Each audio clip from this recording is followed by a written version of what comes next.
Yeah, that makes such good leaders. What makes a good leader? Ethics of responsibility. Own up to your mistakes and to learn from it and be pragmatic for the future and to look after humanity and not the corporations. Personally listens to the people, just someone who's like quite relatable and is there to support you as well. A positive person. Yeah. Someone who listens to other people. Honesty and integrity. The one that takes into account of like everyone's situation, not just very biased, you know. Someone who's level-headed and rational skills. They have to be loyal. Loyal and dominant. Good communication. Teamwork. Me. Good leader is someone that listens to others. I think what makes a good leader is someone who understands, someone that's relatable. That's why music is so powerful. People relate to what's being said in music.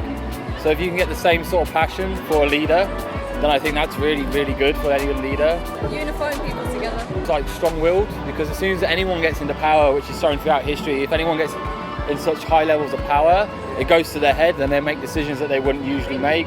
Happens with people that make a lot of money as well. But you're never gonna respect a leader if you don't like who they are. So apparently what people want is a leader who can relate to us well. You know, the ability to just be a normal person and understand what it's like for the everyday person in their stresses, their strains and struggles, and then act upon that understanding. Because we don't want a leader who's so far off and privileged that they've no idea what it's like to be an everyday person, right?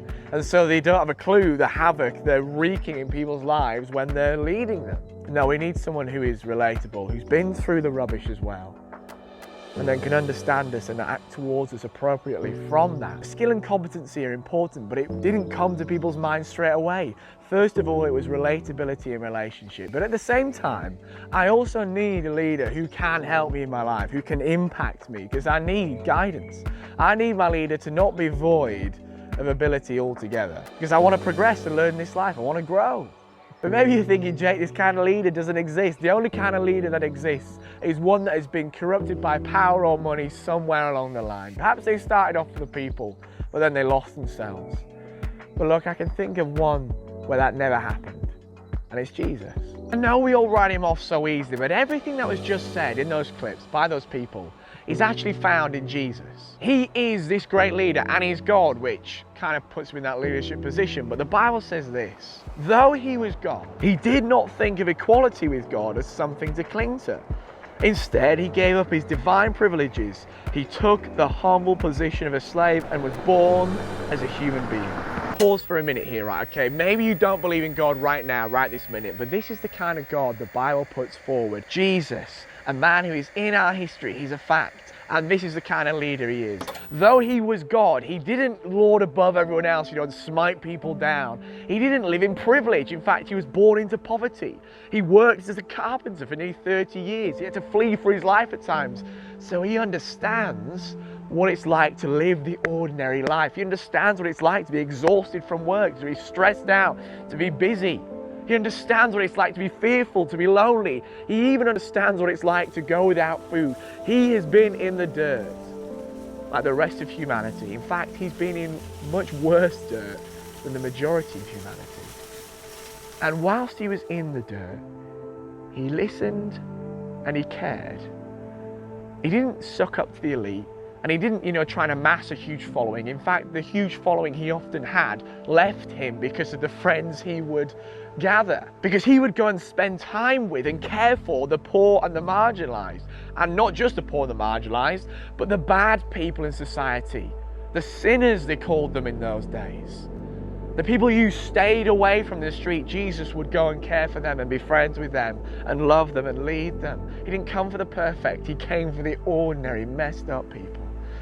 And he came to love and lead. Look, he understands your situation completely. He's been in the rubbish himself, and nothing you've ever done has ever put him off you. But he's not just a leader who ticks the box of relatability and care, but he's also a leader who ticks the box of wisdom and someone who can help us as well.